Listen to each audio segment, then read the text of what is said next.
an introduction about expedition cruising, and then touch on some of my favorite destinations, and hopefully in the not too distant future they can become your favorites as well. Now, from a company perspective, Silversea has been pioneering small ship luxury cruising for just over 30 years. We made our mark on the industry in expedition, really introducing that concept of all-inclusiveness, comfort, and all the amenities you can imagine, and then pairing that up with expedition just over 17 years ago. Now, as a company, we really want to help our guests, immerse themselves in a destination in every way possible, whether it's through culinary, through culture, through wildlife, through landscape, to really help our guests get a broader perspective of the places that they are visiting around the world. And of course, because we have those small, intimate ships, we can get to places that a lot of the other larger cruise lines aren't able to get to. Now, from a destination perspective, Silversea travels to more destinations than any other cruise line. We travel across all 7 continents with both our classic ocean ships and our expedition ships. And we have, one of the largest fleets within the luxury small ship cruising world as well. So 1 in every 3 suites is actually booked with Silversea. We have 12 ships across our fleet, 8 of them dedicated to our classic ocean and 4 of them dedicated to our expedition product. And that is what we are going to focus on today. Now, from an on-ship experience, Silversea is all suite accommodation. So we want to make sure that you are comfortable, even in the most remote parts of the world. We want to make sure that every need and comfort is taken care of in destination. Now, all of our suites do include a butler. And what I love, especially from an expedition perspective with the personalized service, is all of those little moments and touches that you don't normally think of. I remember myself coming back from a landing in Antarctica in the morning and walking into my suite, and there's nice hot chocolate and freshly baked cookies waiting for us on our arrival. A nice way to just warm up after, a morning out with a bit of chill, or, preparing us with a nice little fuel of a fruit platter in our suite to help fuel the hike in the afternoon. So it's all those nice little touches that really are there to help enhance your expedition experience. You share the whole screen? Can you share? Oh, okay.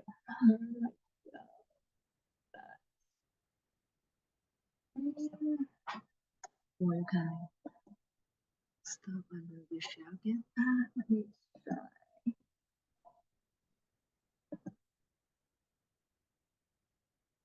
What's that one there? Okay. That's still okay. Is that good? That's okay. Yeah. Okay. Sorry about that. So from a culinary perspective, even when we are in the remote regions of the world, we still want to make sure that our guests have the opportunity to connect with a location and destination through culinary. And then, of course, we do have some of our just guest favorites. And someone was mentioning when they were on our trip, you were able to get congee in one of our restaurants. So the opportunity to work with our guests and really prepare some of your own personal favorites as well when we are on board. Now, from an expedition perspective, especially if this is a new concept or style of cruising for you, I just want to help you understand some of the elements of what makes up an expedition cruise. So a lot of the destinations and locations we choose to build an itinerary around are very wildlife based, a lot of it endemic to the region that we are visiting, something that you can only see and experience in that location. Of course, we love what Mother Nature has presented to us. We want to experience the natural world. And so we enjoy a lot of scenic cruising moments, both via the ship and via our Zodiacs, to just appreciate the surrounding views, the amazing bird cliffs, the mountains.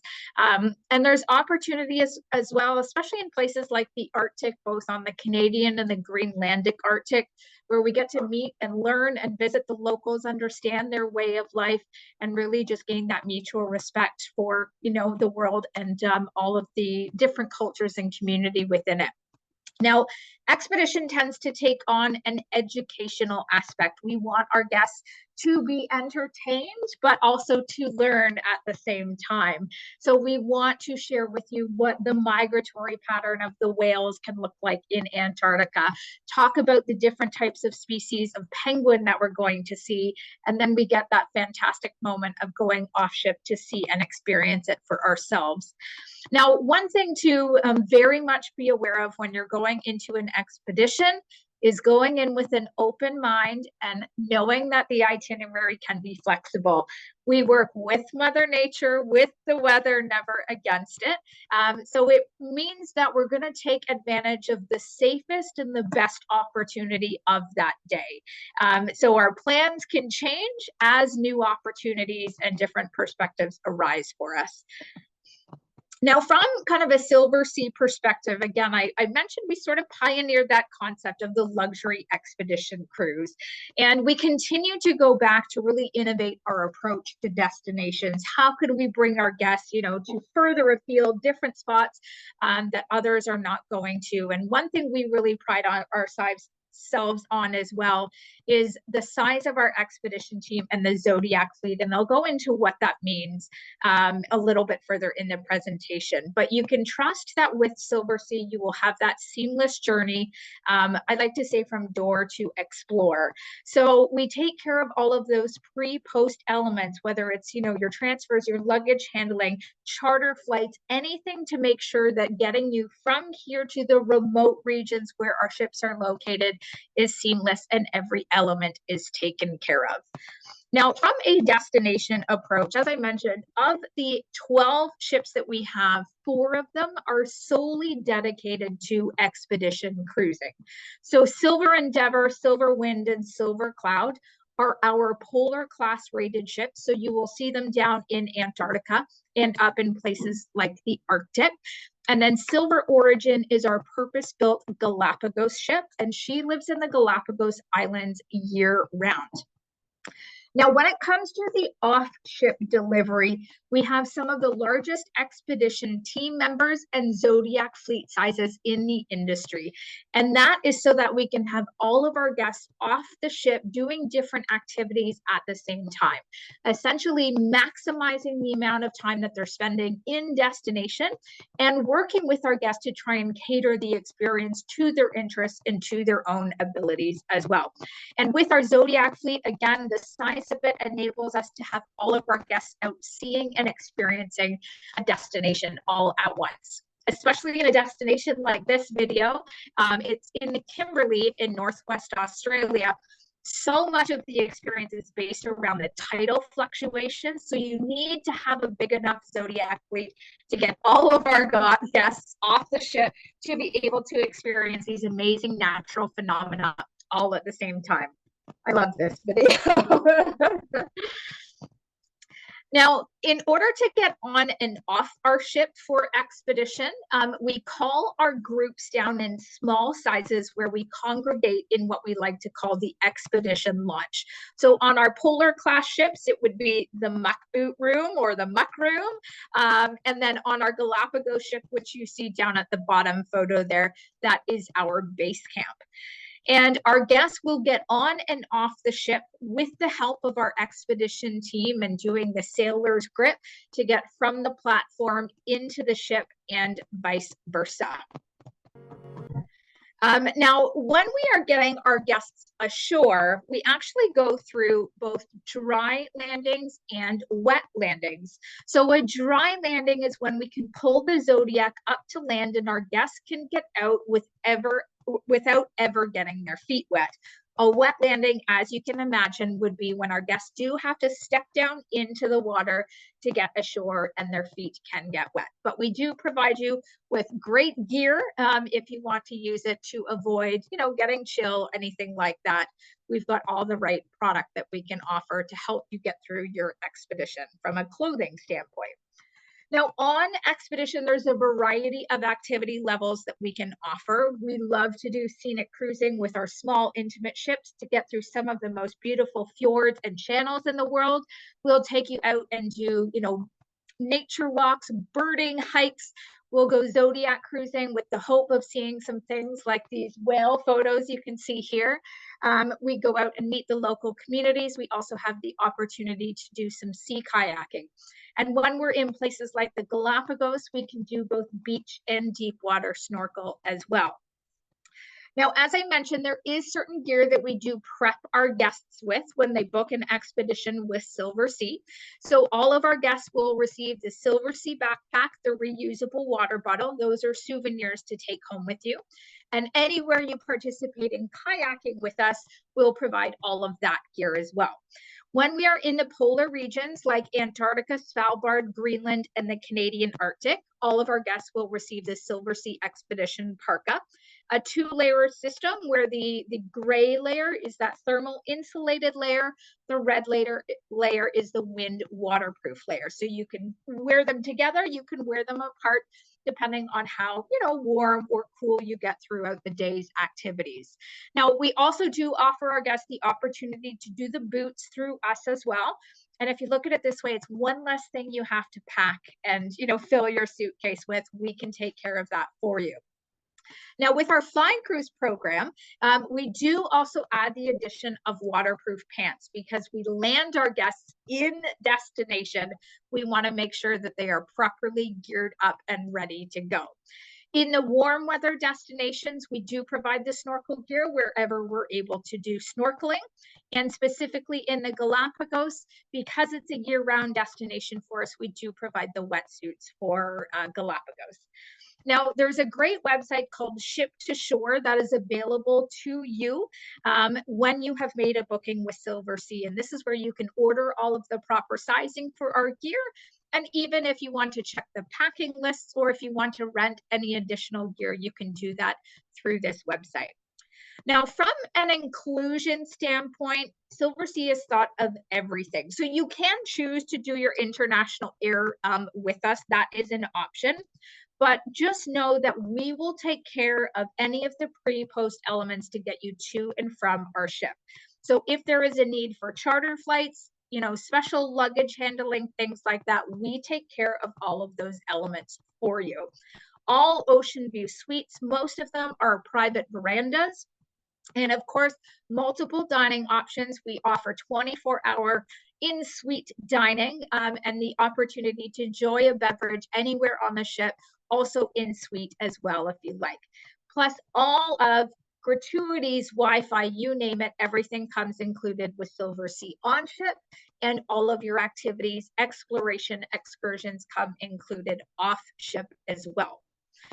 Now, from a destination perspective, our 4 expedition ships do touch on all 7 continents, but this is where we spend the prime seasonality, so where the ships live most of their life throughout a year. So Antarctica, we send 3 out of our 4 ships there every Southern Hemisphere summertime. In our summertime, so Northern Hemisphere summer, the Arctic in Northern Europe, we have Silver Endeavour and Silver Wind. Silver Origin, as I mentioned, is our year-round ship in the Galapagos Islands. And then while we have our ships in the Arctic for the summer, we do also have one ship in the Kimberley in Northwest Australia during the Australia winter. So it actually makes for some very nice temperate climate for doing some exploration. But I'm going to touch on the first 3 destinations just to give you a little bit more specific information about this part of the world. Now, Antarctica, of course, I know some of you virtually that are here and physically in the office have been to this incredible destination before.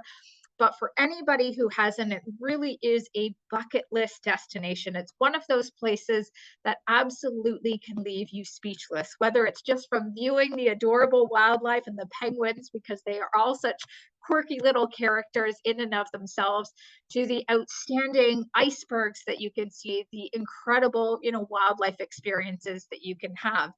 And what's so interesting about Antarctica is less than 0.001% of the population has been to this part of the world. So there really is that opportunity to travel where very few go and really gain that concept of traveling with the spirit of exploration.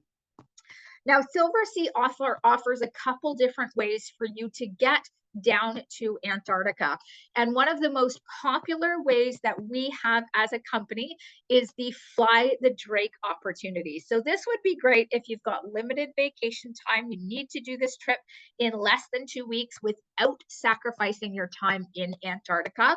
Or, if your concern is sailing across the Drake Passage, or you're worried about seasickness or anything like that, this is a great opportunity to fly over the Drake. So it is essentially about a 2-hour flight each way across the Drake instead of a 2-day sailing across the Drake. And we use these smaller aircraft called Bay 146 or Avro RJs. And they actually land in a place called King George Island, which is just kind of a sub-Antarctic island just above the peninsula. And our guests literally walk off the plane in destination, ready to go. So you can see they're all geared up in their Silversea provided gear, and they head down on these little rickety buses because there's no infrastructure in King George Island, where our expedition team is waiting with the Zodiacs and with the life jackets to then take our guests to the vessel to start their expedition. Now, for anyone who, maybe wants to make it a longer trip and they feel that the badge of honor is in sailing across the Drake Passage, we do also offer that option as well. Now, we are the sole operator out of Puerto Williams, Chile. That is exclusive to Silversea, and it will offer 2 days sailing from Puerto Williams down to the Antarctic Peninsula and 6 days of exploration in and around the peninsula. So again, that opportunity just to enjoy some of the most incredible scenery, both, through landscape, through icebergs, just through ice in the water as well. Some unique wildlife viewing opportunities, whether it be different whale species, both from the ship, from our Zodiacs, different seal species like the leopard seal, crab eater, Weddell seal, and of course, I think everybody's favorite, the opportunity to see a number of different penguin species. Now, on the fly cruise option and this 10-day peninsula sailing, the 3 main penguin types that you would see is the Adelie, the chin strap, and also the Gen 2 penguin. And then if you are looking to expand your penguin bucket list while you are down there, there is the opportunity to do some of our longer itineraries. We have a 15 and an 18-day itinerary where you can combine both Antarctica and South Georgia, or Antarctica, the Falkland Islands, and South Georgia. And I think one of the most incredible reasons why people go with the itinerary that includes South Georgia is because of the king penguin. They are there in the hundreds of thousands, and they're not a penguin that you can actually see on the Antarctic continent. They are located here and in teeny tiny little colonies on the Falkland Islands, but this is the best place to guarantee them. So this is a lot of the reason why people will choose some of the longer itinerary to, again, tick off another species or two on their penguin bucket list. Now I'm going to try to play a video. We'll see what the quality looks like before we move on to the next destination.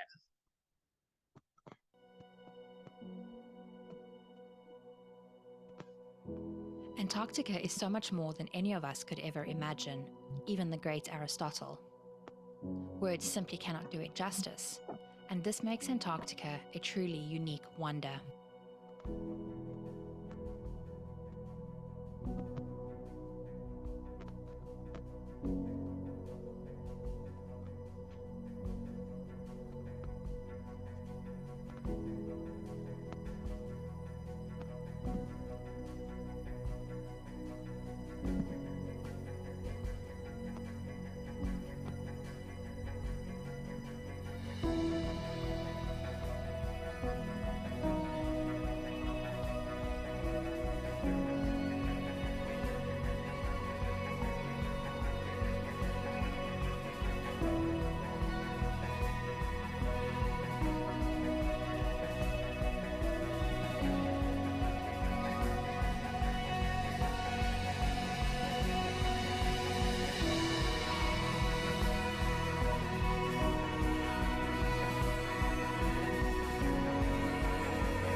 Every day here provides a new and unique experience, each one just as inspiring and exciting as the next.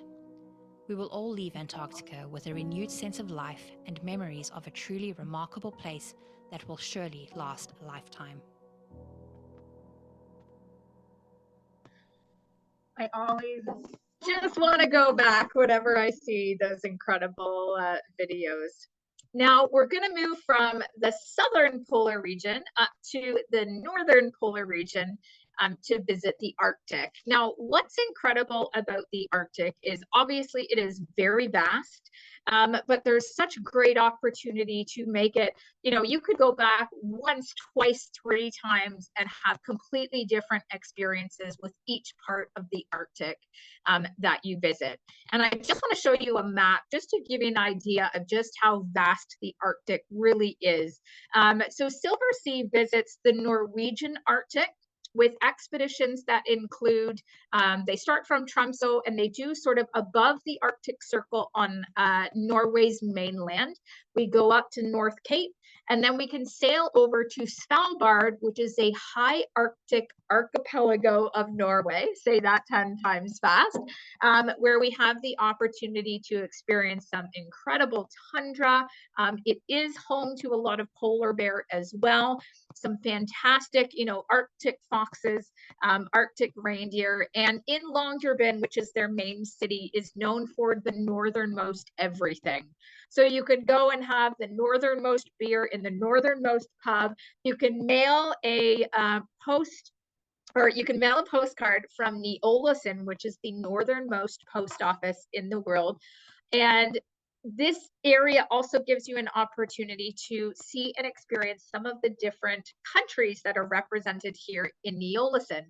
So there's actually about 14, 15 different countries that all have little huts that they own here in the Ålesund, and they are there doing science and research up in the Arctic.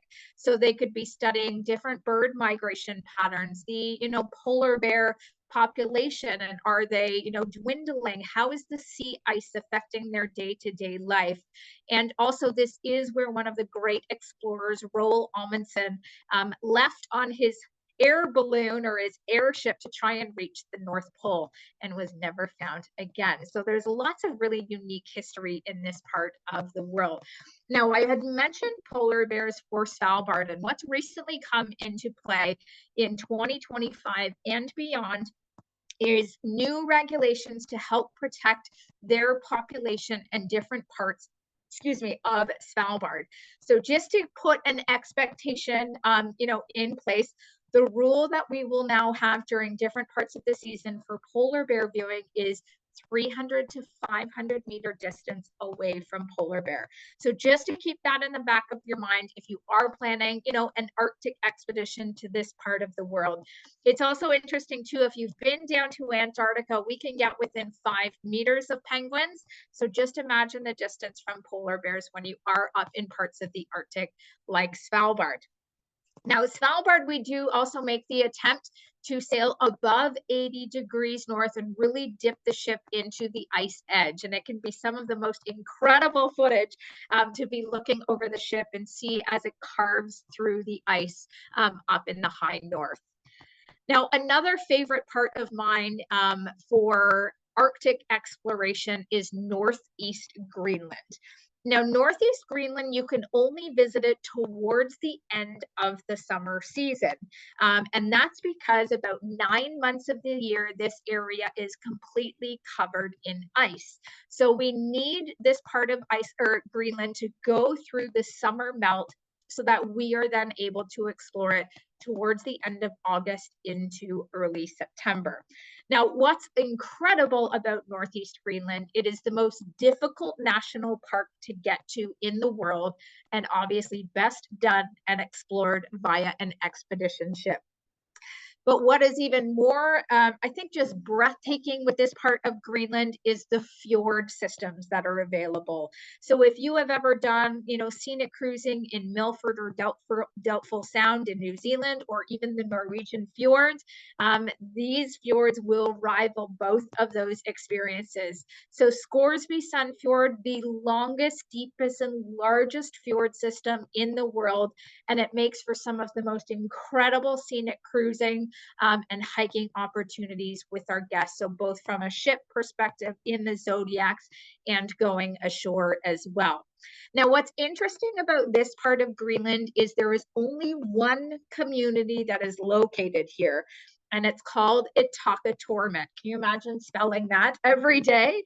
So Itakatormit, they are ice blocked 9 months of the year. So it is a breath of fresh air to welcome an expedition ship in when the ice has finally melted and we have the opportunity to go ashore and visit this small community. There's only about 450 people that live here year round. So it can be such an incredible thing to hear about and listen with their stories of their way of life in this part of the Arctic when they are bound to their community for 9 months of the year.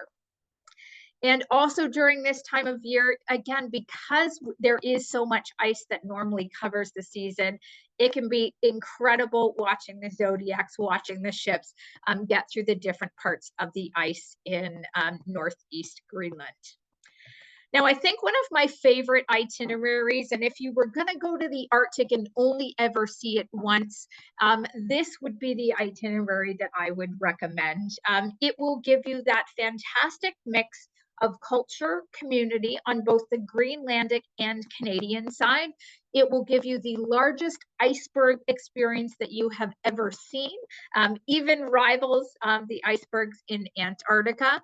It will give you incredible landscapes and also some of the best polar bear walrus viewing on the Canadian Arctic side. So this itinerary, we offer it both ways between Nuuk and Iqaluit. And we include charter flights from Montreal. So not too far from here. It makes it a nice, easy transit to get our guests up into Nuuk. And Nuuk actually just opened their own international airport later last year. So it's really opened up the opportunity for us to, explore more parts of Greenland. So we start in the city of Nuuk, and we get to take our guests to this incredible fjord called Eternity Fjord. And it's just such an incredible channel as the ship sails up towards this very glacier, where we will then put our guests into the Zodiac to be able to see and experience it from a more up close perspective.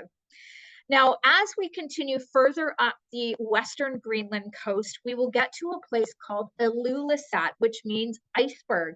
And there is an incredible tidal glacier that just feeds these massive icebergs into the water. And they have a fantastic trail system right through the town of Ilulissat that'll take you then to a bit more of a remote part past the Iceberg Museum down to the water's edge, where if you can see in this photo, there's a couple standing right at the bottom of the shoreline, because it can make for some of the most incredible iceberg viewing because it's so shallow in Ilulissat.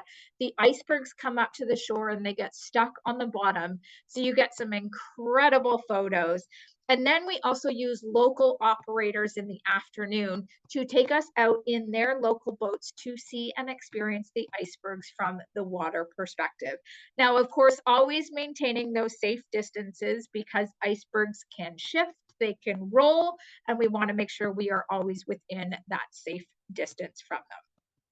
Now, as we move over to the Baffin Island, so Canadian part of the Arctic, we get to visit places like Aleuituk National Park, which is an incredible backdrop to be able to take our guests ashore to do some fantastic hikes. We will go and make a visit into Iqaluit to visit some of the local Canadian Indigenous communities there.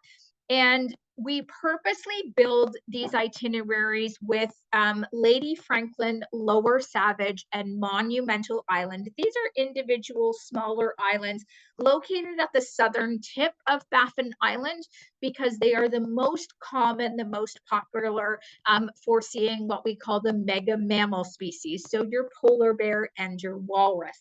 Now, of course, we're never able to guarantee that these animals will be there, but we position our ship in the, the best spots that we know that we typically see them and at the right time of the season as well.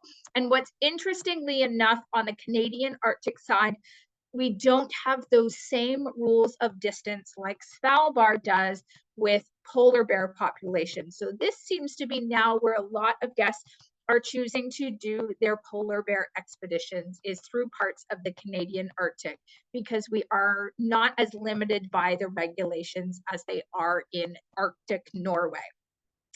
And then just to finish off, we're going to go through a little bit about the Galapagos Islands. So our warm weather expedition, it's not always cold, I promise you that. When we are in the Galapagos Island, again, if you've already been to a place like Antarctica, you're going to see just as much, if not more, in terms of different species of wildlife. We get marine and land iguanas. We get blue and red and Nazca boobies in this region. We get the giant tortoise, and even, yes, Galapagos has penguins.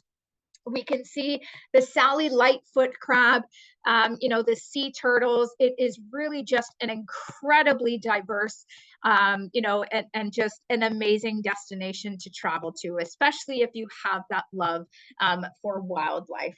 Now, we are very proud of our team of experts in the Galapagos Island. They are all local experts certified by the Galapagos National Park. So you are getting folks that have grown up in this region, many on the Galapagos Islands, and you can feel their passion for protecting their region and sharing their knowledge with our guests. From an experience perspective, you will get the highest crew to guest, guide to guest, zodiac to guest ratio in Galapagos, because we want our guests to be off ship as much as possible to witness and see this amazing destination. Now, we start all of our guests down in the base camp as they get on and off our ship. And we've got some incredible educational areas, like you can see here, where our expedition team will take our guests through a little journey about, the different islands and regions that we'll be visiting. And the open spaces on the ship are really to help our guests still have the view of where it is that we're sailing.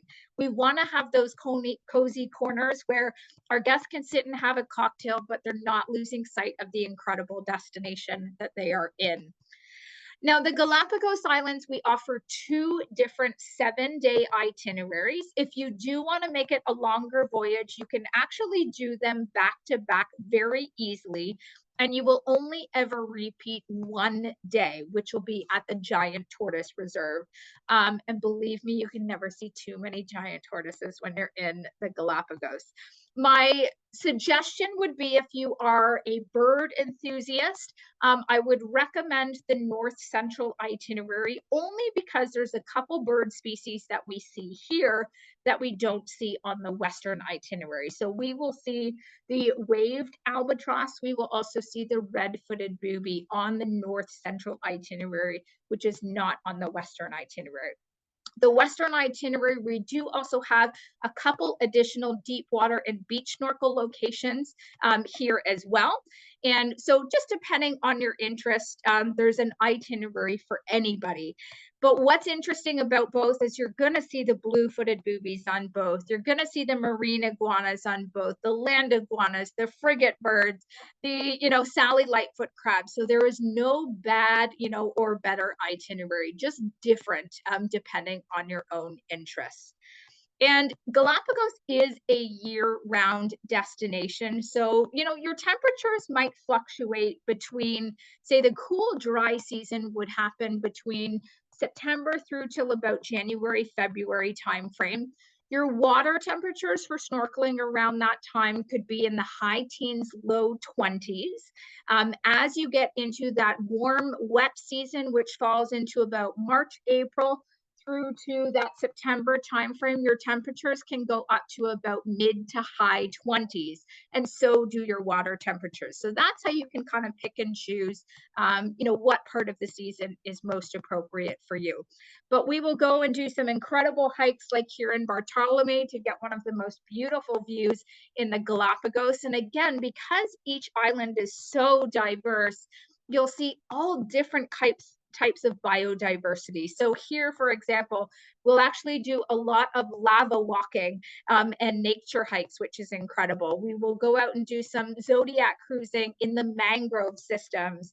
And yes, even the Galapagos has the beautiful white sandy beaches and the nice bright blue water. And these types of scenarios, we love to use it for doing some beach snorkel.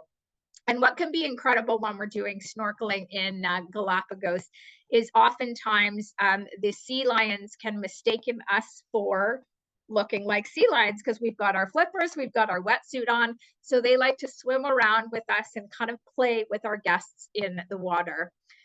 Now, blue-footed boobies, again, a very popular thing, and we tend to see them along the cliff faces. So these are great opportunities where we take our Zodiac out, to observe. And hopefully, if you saw I'll show a video, and you can see them maybe do their mating dances as well. And then our frigate birds. And what's so interesting is when the males are trying to attract the female, they puff up their big, bright red chest to, attract the female and say, well, look at how majestic I am with my chest puffed out. It can be so amazing to see all of this in their natural habitat. And of course, again, fantastic opportunity to get up close and personal with the Galapagos sea lion. Now, again, we're always maintaining that safe distance. We don't ever want to, come across a breeding or a nest area. We'll never interfere with their natural way of life. We do observe from that safe distance, but wildlife still close enough that you can see what's happening, get some fantastic photos, and really just enjoy this region. The Sally Lightfoot crabs, they are that bright and that colorful, and you can see them located all over, especially when they're on the lava rocks. They really stand out and make for some incredible photography. And then we do also get the marine iguanas as well. It can be pretty shocking sometimes when you're deep water snorkeling and one of the marine iguanas comes up swimming beside you, because you don't always see them right away.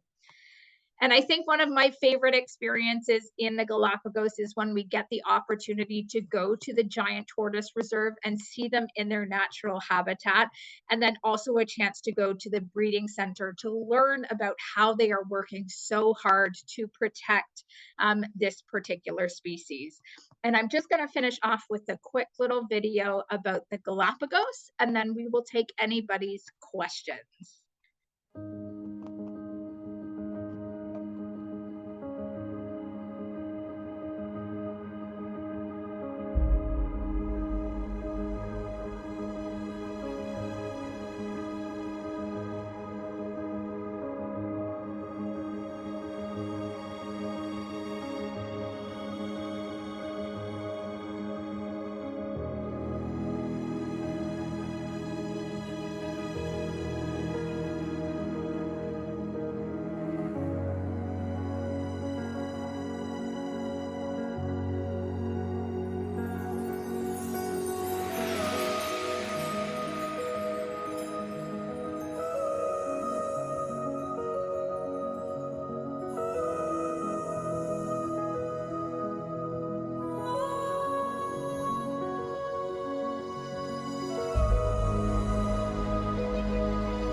And that is it for me. Oh, wonderful. Wow. Okay. Well, thank you, Kristin. Wow, it's a marvelous presentation. So I saw any picture, any description you had. I feel so touched. It's just bring me back to my last month's trip. It's so like a life-changing journey for myself. So thank you. Okay, so now I think I will talk in Mandarin and to my guest a little bit. So I think they must have some question for you. So if I'll let you know. Okay, so first I'll speak in Mandarin. Thank you. 大家好，我镜头前面有不认识我的吗？我知道，其实大部分的我是冬梅啊，我不再做多的介绍了。那么其实真的是，刚刚那个Kristin 做的这个介绍，不管他介绍还是我每次看到我的照片，然后看到我们最近的同伴发出来的照片也好，视频也好，文字也好，我是每看到一次我都会特别的感动。有时候看到那些照片啊，有一种想哭的感觉，真是，就是说让你非常非常的震撼。这种震撼的话呢，其实是我们看视频也好，看照片也好，其实你没有办法感受到的。我知道很多人如果真正旅游，大家都知道很多的场景，很多的感受，只有自己去了才有那种真实的。这种特别真实的震撼啊，就在你的脑海里，在你的心里都会一直印在那边的。那么现在我们大家如果看的话呢，就是在我们的那个 Zoom 的旁边有一个 chat 那个地方，如果你有任何问题呢，就可以在这上面发问，然后我们希望尽量能够都解答到，好吗？在你们在写这个问题的同时呢，我做一个小小的介绍。就是把我这一次，就是说我们今年1月23号的这一次，就是说南极那个之行的，做一个小小的这种总结吧，给大家一点点那种 idea，就是说我们这一次走过的行程，我个人觉得是一场非常完美的旅行，就是让我们整个人呢。尤其像我是特别，我的个人的感受是让我整个改变我的生活态度，就是对我的这个，整个以后的旅行方向吧，可能都会有很大的改观，因为这个体验，真的是非常非常的棒。那么这边呢，我们，其实我们每一个客户啊，每一个去的团友，我想应该都有不同程度跟我一样的想法。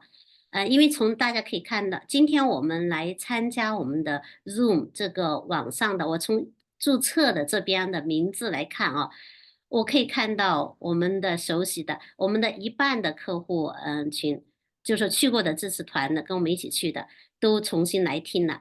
他们想来听什么？大家知道吗？因为他们对我们这次去的跟 Silversea 的这个南极旅行非常满意，因为我们希望我们的下一个。有一个同样这么美好的旅行，所以我们想再看看北极啊，还有像 Galapagos 啊这些，非常叫做神奇一般的又去不了的这种地方，就说开阔我们的视野。那么这边我做一个我觉得这一次我们的旅行啊，真的叫做是一个基本上近乎完美的一个体验。那么我们能做到这一部分呢？我可以说是，我一个小小总结叫天时地利人和。那么天时这个是只有上帝 God 才可以做到的，所以这个呢，他们给了我，就是说上帝给了我们一个很好的天气，所以这个是保证了我们这个整个的这个行程啊，能够叫做什么那个中文怎么说我都不知道那个成语叫什么锦上添花啊。反正就是给我们增加了很多美好的这种印象呢。这个天气是一个很好的天气好是一个很大的那个因素。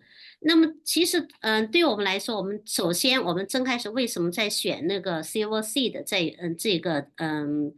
这家公司的产品啊，我们其实是有个很大的这种考究的，尤其从正开始就跟我们做，就是说跟我报名的，从开始在做选择的这个朋友中，大家可以知道，我们是看中了他的经验，看中了他的保证。所以呢，这个就是说正开始的这个，我们在为什么选择它？我们是做了很多的这个这种调研的，而且最后面证明我们这个选择是对的。这个由我们所有的去过的团员来说，做这个见证都可以的。可能他们任何一个人随便来一个人讲的比我都好啊。然后另外一个呢，就是我们要怎么样做这个计划，选择什么时间去。我觉得这个，我个人觉得应该归功于我的一些经验，就是从我们专业的这个经验啊，我们的长期的跟客户，就是去过的客户啊，然后从各方面的我们的培训啊，从各种这种资源呐，我们做了也是，我这方面是做了很多工作的，所以我们在选时间方面啊，我觉得我们做了一个正确的选择，这是一个我们做计划这一方面我们是做足了的，然后其他的。所以这就是最后面，当然还有一个，就是说跟朋友跟谁一起出去玩，我觉得就是我们每次这样出去，我们玩得非常开心啊，就是说在很多方面大家互相那个补充，然后让我们的这个旅行啊很有乐趣，而且就是说我们的团员个个都是在叫什么叫做互补吧。就是说有 IT 人才，有文学家，有摄影家，然后各种各样的人才都有，所以让我们的这个整个旅行啊，就是说你会发现大家互补非常的，而且是一些有同样乐趣的人，就同样爱好的人在一起旅行，这个呢也保证了我们的这个团队，就是说可以那个有很好的体验。这个是我粗略的说了一下，如果有人想知道更多的这方面的信息呢，其实可以随便问一下我们的那个客户，不是，就是说他们可以随时的跟你们说出可能你们最想知道的那些问题，好吗？好，Christine, so can you see the questions? No, in You the chat. can, right? Can you? Haven't seen anyone write anything. Oh, okay.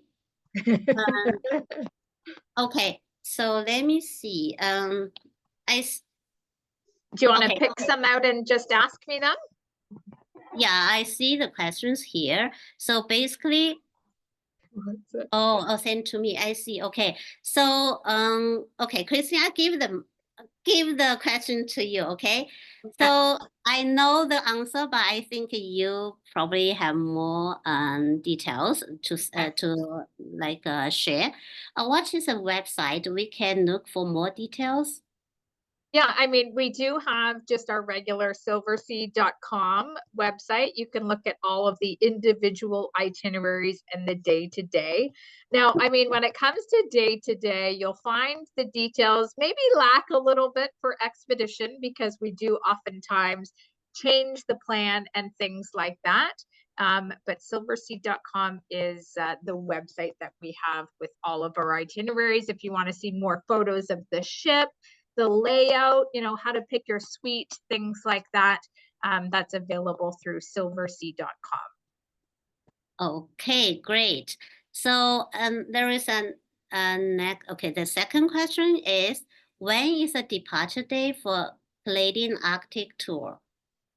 So that particular itinerary, that one, it was August. Now, remind me, Donna, you probably know better than me. Was it August 2nd, 2026? And then we had another one that did the reverse itinerary, August the 14th. There are a couple that happen. We've got 3 or 4 different departures of that itinerary in 2026. And they're all within kind of end of July, August timeframe. Okay, yeah. So this is okay, Jean. Okay, Christine, let me explain a little bit more about the Canadian Arctic tour, okay? Yeah, so for the Canadian Arctic, I mean, we visit primarily Baffin Island, and the reason we focus our efforts there is because we kind of get that mix of landscape, community, and wildlife all in one great stretch for Baffin Island. So when we're a little bit further north along the east coast of Baffin Island, that's where there's some great national park where you get those really beautiful towering peaks where we can go ashore and do some great hikes and coastal cruising with our Zodiacs. And as you get a little bit further south, there is one community there called Iqaluit. That's sort of the main largest community that you will see in this part of the Canadian Arctic. So we will go ashore typically in Iqaluit. They tend to invite us into maybe one of the schools to have a performance by the school kids. We might do, a visit into one of the homes to see their way of life. Usually some cultural performances. They sometimes come onto our ship to perform, maybe a cultural dance or show how they make, their mitts or sell their handicrafts, things like that. And then as we get further south into the Baffin Island region, there is a grouping of islands that are located just south of Baffin Island, still all a part of Nunavut. And this is where you can get some of the best wildlife viewing. So why we like to still include that in the part of the Canadian Arctic. So, because of the time of the season that we are there, typically the ice has melted. So this pushes the polar bears to the shoreline, but they are constantly then looking for seals and things for their next meal. So oftentimes we get to see them roaming along the shoreline because they are looking to find, another meal in their next day or two. So it's great for us for polar bear viewing. And then there's also some of the largest walrus haul out sites that can be found there as well. So again, we always maintain, that respectable, safe distance from the wildlife, but it can be some of the best Arctic wildlife viewing at that time of year before we then get iced in as the season gets later. Yeah. Okay, Kristin, thank you for the more detailed explanations. So people want to see those nights. So do you think any chance to see the Northern Lights? Yeah, the best couple itineraries, it would have to be at the end of the Arctic season. So if you're on, say, the last Northeast Greenland itinerary, I believe the last one is around September 8th, September 9th, 2026, departing from Reykjavik. That is an opportunity where we could potentially see the Northern Lights. We also have an itinerary that departs from Iqaluit and makes its way down the Labrador coast into parts of Newfoundland. That itinerary, we might have the opportunity for the Northern Lights as well. But just important to understand, so the peak season for Northern Lights is October through to March. So we're just at the very, very early stages of Northern Lights when we are at the end of the Arctic season. Okay, great, Kristin. So I think normally for the Canadian and Arctic season, as far as I know, it's more like a start from August or then extend to September. So I have one client want to know what's the best time for the Arctic? And the Arctic will really vary because if we're looking at, Svalbard, you get a lot more ice at the beginning of the season in that May, early June timeframe. And then once the snow and ice is melted, you get the view of all the incredible tundra. So it just changes sort of the look of the landscape. Along Northeast Greenland, we have to, of course, go at the end of the Arctic season. So at the, end of August into early September, because any earlier than that, there's too much ice in the water. We can't even get our ship into that part of Greenland.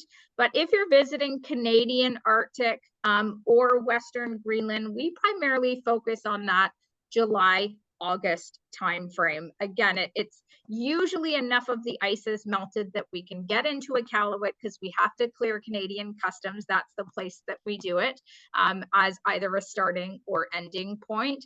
But Western Greenland is pretty much accessible the entire summer season. You know, they're not blocked in by ice like the eastern side of Greenland is. So it really just varies. We purposely put a ship in different parts of the Arctic throughout the summer based on where we feel we will have access and not be blocked in ice. That's a lot of what drives the Arctic exploration season. So why you won't see, you know, us trying to attempt Eastern Greenland in July or June or May, because we know we won't have access and it won't be successful for our guests. They're not going to see anything. So that's really what we're following, is where we know we can sail, where the ice has melted during the Arctic summer. Okay, great. I think so. Let me check if any We have other. one question out here in the room with one of our attendees. Okay, perfect. Oh.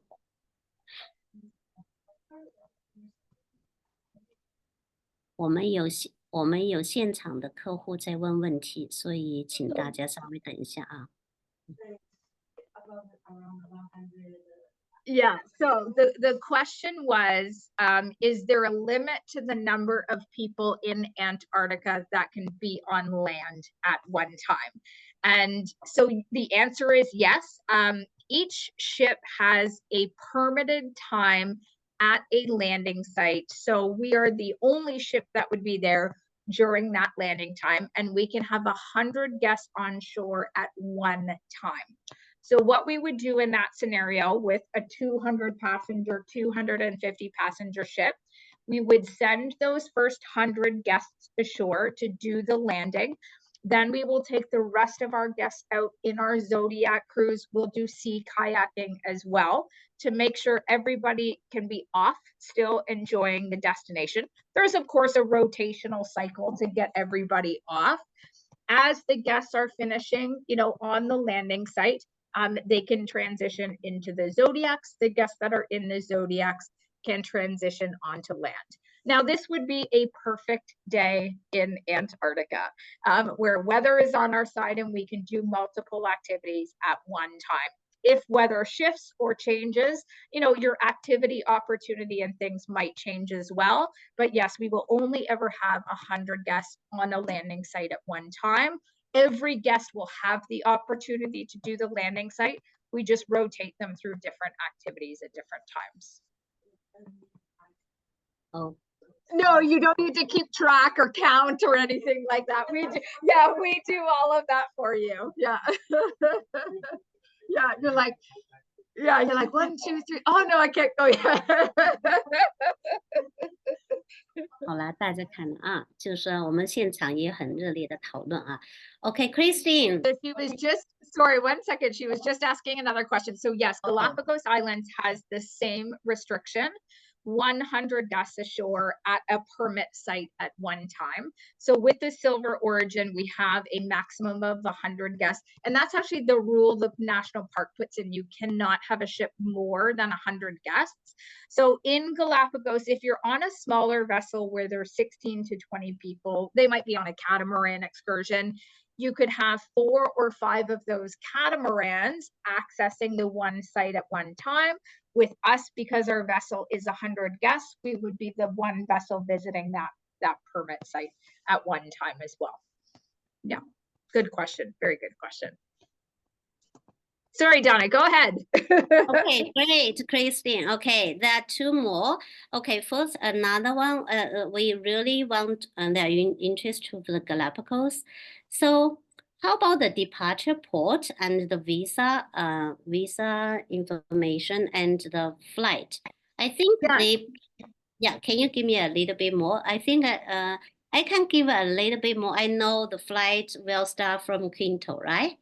Correct. Yeah. So the whole journey in Galapagos starts in Quito, Ecuador. So on the mainland, We include 2 nights at the JW Marriott in Quito. We do also have an excursion that we take our guests around the city. And then starting in July of 2025 and onwards, it will be a Silversea charter flight from Quito down to the island of San Cristobal, where we will then shuttle our guests to the port, and our Zodiacs pick up our guests to take them to the ship. And then at the end of the voyage, we bring all of our guests back to San Cristobal Airport, and then a Silversea charter back to Quito in Ecuador. So that's the journey, kind of getting to and from, and we take care of the charter in between, and it's part of the included offering. Okay, then I think for Canadians, no any visa requirement, right? Correct, yeah. Yeah. Okay, OK， 其实是这样的啊，我们的刚刚Kristin 说了，其实这厄瓜多尔这个行程，所有的其实这个行程，大家如果看到的价钱呢，其实就是说，因为那些地方都很难到，所以呢，它一般就是有一个大的到那个大的城市的地方呢，是自己解决，就是国际航班是自己解决。然后像这个，它是从那个 Quito 出发 ，Quito 这边的话呢，其实就是那个厄瓜多尔的这个大的那个机场，从这个地方开始就包了这个叫 private， 就是这种charter包机，直接飞到那个 Galapagos 那边的岛那边去了，然后从那边就直接就上船，所以这是一个非常 smooth 的这种路线啊，就是说你只要如果想自己买票，那么你就买到我们可以帮你安排到那个这个大港口。那么其实它也有 door to door 的那种，可以从家里帮你把机票都买好的。所以这个是一个非常叫 worry free 的行程，就是看你需要哪一些那个环节啊。我们可以到时候再具体的谈。但这个Galapagos 也是我的一个 dream and destination，希望我很快可以实现这个愿望啊。好，那么 Kristin, I have there are a few more questions. So then, still regarding the Canadian Arctic and Greenland. Yes. From weather-wise, temperature, rain, daylight, what time is better? Early August or late August? It's not going to make a massive difference between mid-August, late August, in terms of temperature-wise. And again, unfortunately, the temperatures can really vary in the Arctic, just depending on the ever-changing world. I mean, I have been in the Arctic and it has been 5 degrees. I've been in the Arctic and it's been 17 degrees. It just all depends on the fluctuation. And I mean, I think of even just the number of times I've been to Antarctica, and I've traveled during the warmest season Antarctica has ever, had. So hard to nail down specifically weather, temperatures, because it can vary all depending on the fluctuation of the year. We still give you the parka for the Arctic, but probably most of our guests just use one layer, either the wind waterproof layer or the thermal layer. It's not too often that you need both, especially too as Canadians, we're used to the colder weather. But because we're there in the summertime and towards the end of August, say your average temperature is going to be about 10 degrees time frame. So it really won't vary too much between middle of August and late August. In terms of daylight hours, now the kind of, prime time for almost 24 hours of daylight in the Arctic tends to be in July. As we get into mid to late August, our daylight hours might go down to about 13, 14 hours of daylight at that time, but still plenty of daylight to get, and experience the activities that we want to with our guests while it's still bright outside. Okay, great. All right. So I have a few more questions, Kristin. So I think this one you know better than me. Will the water too cold to snorkeling in Galapagos in summer? No, you can snorkel in the Galapagos year round. We do provide, now it's the shorty wetsuits that we provide, so they will go down to about your knees and they're short sleeve. My little trick when I go snorkeling is I put a pair of socks on as well, because that helps to keep your body temperature regulated. But during the cool season, which would be that October to sort of February, March timeframe, your water temperatures will be in the high teens, low 20s. So it will be cooler at that time of year. You know your own ability and your body if that's too cold for you to go snorkeling, but we still offer it. If you're looking to have temperatures higher than that, then you want to go sort of March, April timeframe through to about September. Then your water temperatures go up to about, mid 25 degrees Celsius. So things will get warmer during that kind of our spring, summer timeframe would bring you warmer temperatures. Galapagos is very close to the equator, so there's not major shifts in temperatures, but you will notice in the dry season, there's not as much greenery as there is in the wet season. From a temperature standpoint, you just got to know yourself. Can you snorkel in low 20s, or do you need the higher 20s for your own temperature, your body temperature? But we will snorkel all year round in Galapagos. Okay, great. So still about Galapagos, a lot of hiking? There are different hiking opportunities, again, based on staying within the national park regulations. We can do longer hikes, we can do shorter hikes, and we do tailor the length of the hikes based on our guests, because we know, like there was the one photo I showed of Bartolome. It's not a long hike, but it's a bit of a steep hike. So that can sometimes be how we work with the strenuous levels for helping our guests decide which hike is best for them. But important to understand, with places like the Galapagos and Antarctica as well, there's not a lot of land mass that we can just go hiking, for kilometers and kilometers and kilometers, because we are restricted to certain parts of the island to make sure that we are not disturbing certain plant life, certain wildlife, not getting, into any nesting areas, things like that. So we are limited to where and how far we can go in the Galapagos, depending on the island, just because of course, the protection rules that exist within the national park. So yes, there's hiking, but it will vary by island, how long, how high the hike is, because we work within the protection rules. And what happens on an expedition is the night before the following day, the expedition team leader and the team will get up and share with our guests what the plan is for the following day. They will show routes, they will show, just kind of photos to give our guests a visual of what we are looking to do, so that guests can then make that decision, which activity do I want to participate in the next day? And they can ask their expedition team later which activity might be more appropriate for them. It's a little bit of a different run destination than somewhere like Antarctica, where we're pretty much just, landing, zodiac cruising, kayaking. In Galapagos, we're able to do a few more activities because we have access to different sites all at the same time.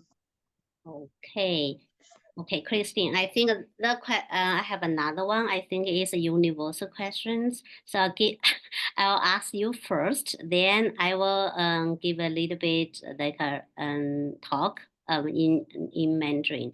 And so the client's asking for the expeditions. So whenever we think of expeditions, it seems a tough one.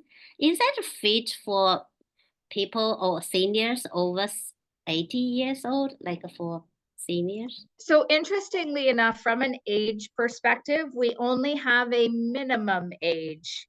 So 5 years and older is the age limit that we have for expedition. We say that, of course, you're getting in and out of zodiacs, both from the ship to the zodiac, from the zodiac to shore. we recommend that you have the ability to climb up and down a set of stairs. That is sort of the minimum physical requirement to be able to go ashore, because you can go ashore and, you know, if you can't do a longer hike or you're not great on your footing, so stay near where the Zodiac is. Typically there can be some wildlife and things. I have cruised in Antarctica with a 92-year-old. I have been in the Galapagos Islands with an 85-year-old. Again, you know your own ability, your own comfort level. So there is no upper age limit, only a lower age limit. And I just ask, you know, if you are comfortable going out for walks, walking up and down a set of stairs, you would be able to pick and choose different activities appropriate for you on expedition. Okay, good.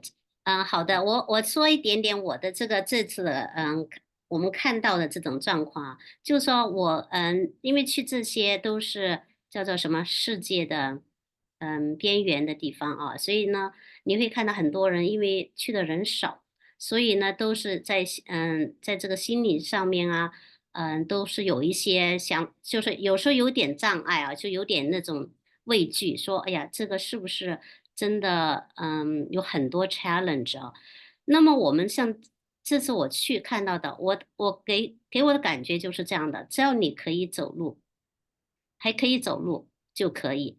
然后呢，成员你会看到基本上可以说是70岁上下15岁之间的，所以你会看到以50岁到80岁啊，到85岁啊这种很多类似这样的人，所以只要您觉得你的身体可以走，像刚刚 Kristin 说，你可以走几步，那么基本上都行了。我也看到有人举着拐杖，也有人平时也坐点轮椅，也都去了。所以这个呢，主要是要有一个心态。那么当然，我从我个人的体验来看呢，我是觉得，越年轻去越好。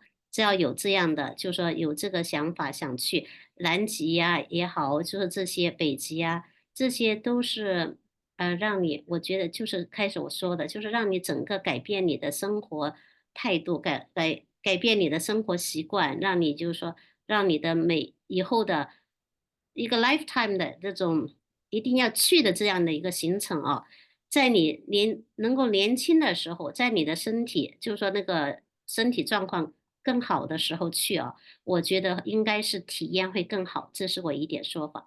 好，我们 move on. Kristin, there is another one regarding the Canadian Arctic. So, how much does it rain in August? How much, sorry? How much does it rain? The rain. How green? How much? Yeah. Oh, how much rain? Yeah. I mean, it's not known for being the rainy season. We may in August some, but it's not rainy season at that time. Okay, so August is not a rainy season for Canadian. We get a lot of rain in the summer season in the Arctic to begin with. It's not typically a rainy part of where we're exploring. So not a major concern that I would have for the Arctic. Okay. Wow. So a lot of great questions. Seems people really thinking about all these destinations. So now it's already around 8:20 for the Eastern time. So I think probably we should say now if anybody have, that's the day for tonight. So if we have any more questions, feel free to email or call us or WeChat us. So we'll do our best to give you the best recommendations.